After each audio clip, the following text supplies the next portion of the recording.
Everyone in this room is about to die, except the men wearing the crest aren't actually loyal to House Baratheon at all. Rhaenyra just sent a squad of assassins disguised as bannermen straight into Ormond Hightower's dinner table, and she didn't just fake their clothes, she made them smell wrong on purpose.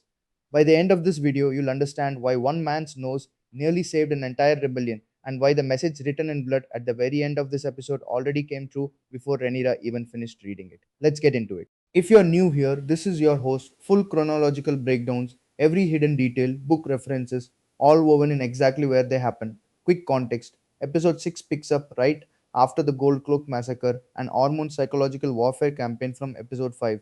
Rhaenyra's grip on King's Landing is cracking, and this episode is where she finally decides to strike back. Just not in the way anyone expects. Let's walk through it. We open picking up on Alyson's flight from King's Landing, continuing the thread from last episode's confrontation with Missaria.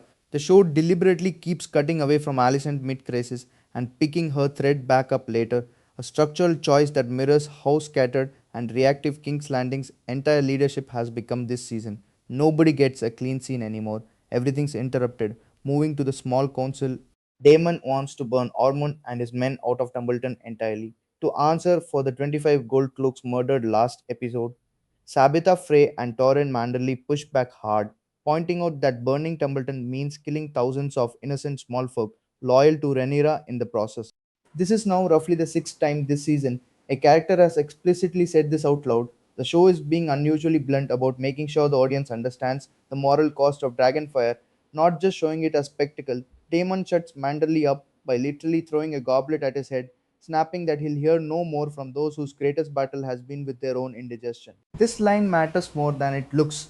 Damon's frustration isn't really about Manderly, it's about watching Rhaenyra choose caution again and again, while people who suffer keep dying. This is the same ideological split we've tracked since season 1, just wearing a different argument. Now here's where the real plan comes together. Rhaenyra meets with the Baratheon contingent, finally agreeing to back her, except it's a distressingly small group, and their actual lord isn't even present, off fighting on another front. Watch Rhaenyra's face during this meeting. The snub clearly lands. This is one more small humiliation in a season that's been quietly stacking them on top of her. She doesn't get angry outwardly, she gets clever. Moving to the next scene, Rhaenyra takes the Baratheon soldier's clothing and gives it to her own assassins, sending them to Tumbleton disguised as a Baratheon delegation coming to bend the knee to King Daeron. Here's the detail that makes this genuinely clever plotting. She's learned Ormond has a personal distaste for foul odors, so she deliberately has the disguises made to smell bad, gambling that it'll read as authentic travel worn soldiers rather than trigger his suspicion. His is Rhaenyra, finally applying the exact kind of psychological, detail oriented warfare Ormond's been using against her all season, right down to exploiting a personal quirk instead of using brute force. She's fighting him on his own terms for the first time. Now, here's where it gets interesting. Outside Tumbleton, Dragon Seeds, Ulf, and Hugh are stuck on perimeter patrol, both furious that the rewards they were promised for riding dragons haven't materialized. Hugh eventually sneaks into the market town in disguise to find his wife Cat and urge her to run away with him. Cat rejects him loudly, refusing to be swept up in his newfound Dragon Rider glory, leaving him stranded deep in enemy territory, having risked his life and Rhaenyra's strategic advantage for nothing. This is the show's ongoing point about the Dragon Seed storyline as a whole. These men were handed enormous power overnight, and it's actively destroying their lives rather than elevating them. Same warning the show gave with Damon's Harrenhal arc, just playing out through lower bond characters this time. Let's jump to King's Landing.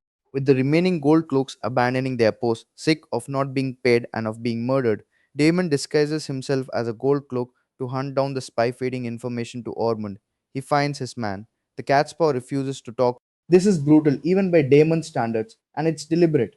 The show is showing you a man who's run out of patience with subtlety after watching his own men get slaughtered and psychologically tortured for an entire episode. Now, here's the moment that really shows how far Rhaenyra's authority has slipped. Rhaenyra sits for a redo of her scene receiving the small folk on the Iron Throne, and this time she simply walks out mid audience, overwhelmed by the stress of everything closing in around her. This directly echoes her confession from the Sept last episode, something crouched, something formless. That formless anxiety has now become visible and physical in front of her own subjects.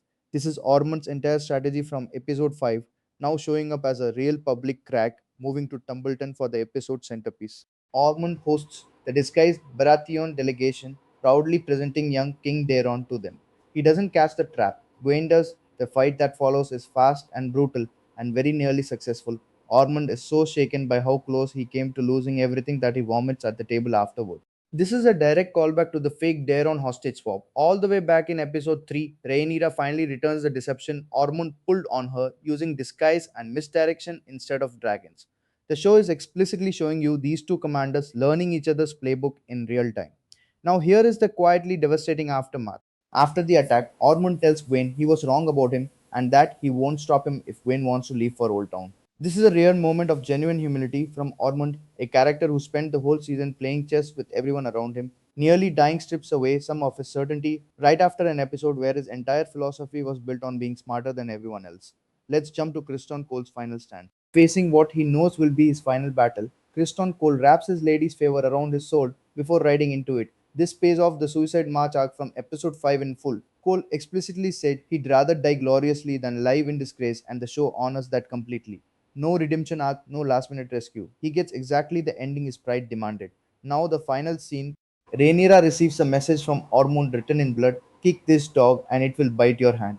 She's left to ponder what it means. We, the audience, find out immediately as Corlys prepares to send reinforcements back to King's Landing.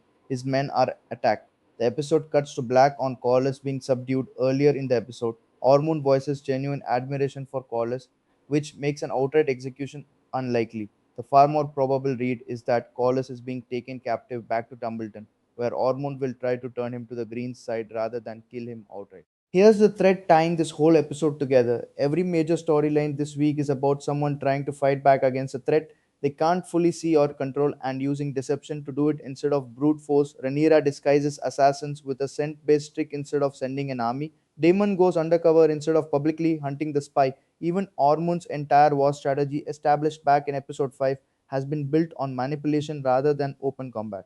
But the episode's final message flips that theme on its head. Kick this dog and it will bite your hand isn't a threat about the future. It's already happened by the time Rhaenyra reads it. Ormond isn't warning her anymore.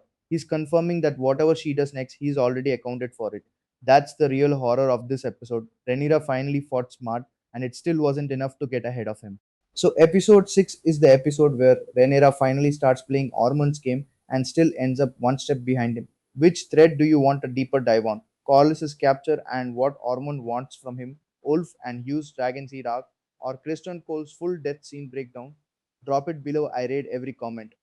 Subscribe so you catch the episode 7 breakdown the second it drops. We are heading straight into the Battle of Tumbleton. See you there.